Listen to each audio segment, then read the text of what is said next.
السلام علیکم جی۔ آج ایک دفعہ پھر حضوری بیٹھ کی طرف سے آپ کی طرف حاضر ہوئے ہیں، اور خیر سے دوسرا اشرا بھی شروع ہو چکا ہے۔ اس کے حساب سے بھی کچھ وظیفہ بتانا تھا۔ تو اس سے پہلے تو دعائیں تو وہی تمام میں ہمیشہ کرتا رہتا ہوں کہ اللہ تعالیٰ آپ سب کو دنیا کی ہر خوشی نصیب فرمائے، ہر بیماری سے بچائے، بے روزگاروں کو روزگار دے، جن کی بچے نہیں ان کو اولاد نہ فرما دے، جن بچوں کی شادی ان کے بہتر اسباب پیدا کریں۔ آج جو میں آپ کو وظیفہ بتانے جا رہا ہوں نا، یہ حضرت موسیٰ علیہ السلام کے خاص کلمات کا اس کو ہم وظیفہ کہتے ہیں۔ جب حضرت موسیٰ نے نے اللہ تعالیٰ سے درخواست کی کہ مجھے کوئی ایسا کلمہ نوازیں کہ مجھے جب آپ کی کو یاد آئے یا جب آپ کو یاد کرنا ہو تو میں وہ پڑھا کروں۔ تو اللہ نے فرمایا کہ موسیٰ تم ایسے کرو، لا الہ الا اللہ پڑھا کرو، اس سے تمہارے سارے مسئلے حل ہو جائیں گے اور میری مدد بھی تمہیں حاصل ہو جائے گی۔ حضرت موسیٰ نے تھوڑی دیر سوچا، پھر بولے یا اللہ، لا الہ الا اللہ، یہ تو ہر بندہ، آپ کے جتنے بندے ہیں، آپ کے جتنی مخلوق ہے، یہ تو سارے پڑھتے ہیں،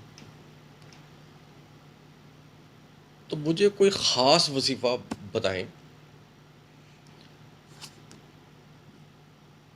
تو اللہ جس سے مجھے بہت زیادہ فائدہ ہو۔ تو اللہ تعالیٰ نے فرمایا موسیٰ میں تمہیں ایک مثال دیتا ہوں، اگر تم ایک ٹکڑی لے لو نا اور اس میں 7 آسمان اور 7 زمینیں رکھ دو اور دوسرے پلڑے میں لا الہ الا اللہ رکھ دو تو یہ پلڑا جھک جائے گا۔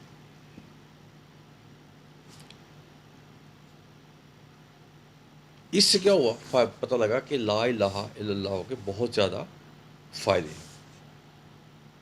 اور جب لا الہ الا اللہ کا وظیفہ آپ جمعرات یا جمعہ کو کرتی ہیں تو آپ دیکھیں آپ کی تمام حاجات پوری ہو جائیں گی۔ آپ کی اگر آپ غربت کی زندگی خدا نخواستہ اللہ گزار رہے ہیں تو اگر آپ اس وظیفے کو پڑھیں گے تو انشاءاللہ بہترین قسم کی آپ کی زندگی میں تبدیلی آئے گی۔ لا الہ الا اللہ کی اس کی فضیلت ہی بڑی ہے۔ جس کی زندگی لا الہ الا اللہ ہو کرتے گزرے اور موت کے وقت بھی منہ یہی نام ہو تو ظاہر ہے وہ تو سیدھا سیدھا ہی سمجھے کہ جنت میں گیا۔ ایک حدیث بھی اسے آیا، اس سے بھی آپ کو ایک اندازہ لگا جائے گا کہ جو شخص ہوتا ہے نا ساری عمر گزارتا ہے،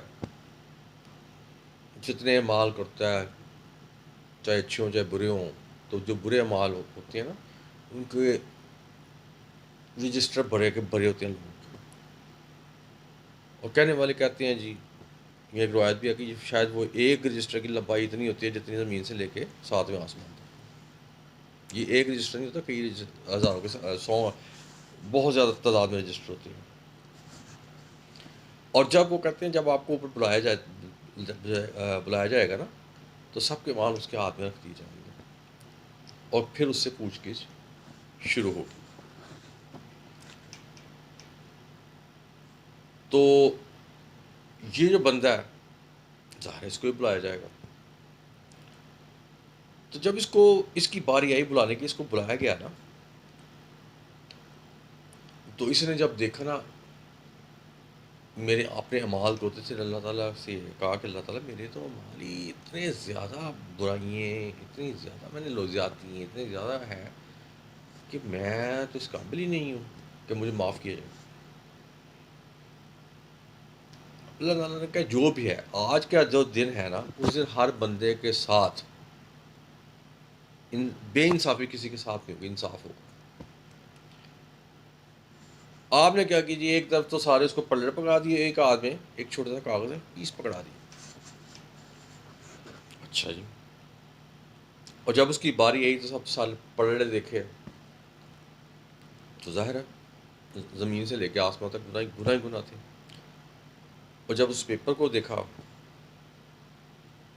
اس کو شاید اس زبان میں بات کا کہتے تھے، اور اوپر بھی جا کے یہ ورڈ یوز ہوگا.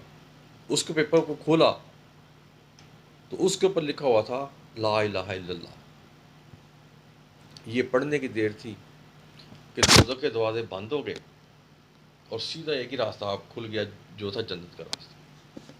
کیونکہ فرشتوں میں ساتھ کہہ دیا کہ یہ شخص نے اپنی ساری عمر یہی پڑھتے ہوئے گزاری ہے، اور جب ہم نے اس کی روح قبض کی انہوں نے، تو اس وقت بھی یہ اسی حال میں تھا. تو اب میں سیدھا، بات بہت لمبی چوڑی ہو جائے گی، میں سیدھا وظیفے کی طرف آ جاتا ہوں. اب آپ نے، میں جب کہتا ہوں نا کہ یہ وظیفہ آپ کریں جمعرات کا، تو آپ کو چاہیے جمعے کو بھی کر لیا کریں، 2 دنوں کے اندر اور اسٹرانگ ہو جاتا ہے. لیکن کوشش کریں کہ یہ جو وظیفہ میں یہ بتا رہا ہوں نا، یہ 5 نمازیں ہیں، کسی ایک نماز کے بعد کریں. اور اگر ایک آج اس نماز کے بعد کر رہے ہیں تو کل بھی اسی نماز کے بعد کریں. اب اس کا طریقہ کار یہ ہے کہ آپ نے 3 دفعہ نماز آپ نے پڑھ دی، پڑھنے کے بعد آپ نے 3 دفعہ پڑھنا درود ابراہیم پڑھ دیا. اس کے بعد آپ نے پڑھنا لا الہ الا اللہ 27 یعنی 27 بار. اس کے بعد اوپر سے پھر 3 دفعہ درود ابراہیم پڑھ لیا. یہ آپ کا وظیفہ کمپلیٹ ہو گیا. جب یہ آپ کا وظیفہ کمپلیٹ ہو گیا نا، تو اب آپ کو چاہیے کہ اللہ تعالیٰ سے گڑ گڑا کے دعا مانگیں، اللہ تعالیٰ کو اس کے نبی کا واسطہ دیں، اللہ تعالیٰ کو حضور صلی اللہ علیہ وسلم کی امت کا واسطہ دیں، ان کے نواسوں کا واسطہ دیں. جتنا بھی واسطے دے سکتے ہیں دیں، کہ اللہ تعالیٰ غفور رحیم ہے، وہ دیتا ہے. اور بلکہ وہ تو خود اللہ تعالیٰ منہ سے فرماتے ہیں کہ مجھ سے مانگو. تو یقین کرو آپ، ہم لوگ مانگتے ہیں نا، ہم تو اپنی اوقات کے مطابق مانتے ہیں، مانگیں گے جو بھی مانگیں گے. لیکن اللہ تعالیٰ کا کوئی پتہ نہیں ہوتا کہ جو آپ نے مانگا آپ کو وہی دینا ہے. اللہ تعالیٰ نے آپ کو دینا اپنی شان کے مطابق. اس میں شاید آپ نے جو مانگا اس سے لاکھوں گنا بڑا زیادہ ہو جائے. تو اس لیے یہ وظیفہ میں تو کہوں گا لازمی کریں، اور اپنے لیے، اپنے بچوں کے لیے، اپنے ریلیٹیو کے لیے دعا مانگیں.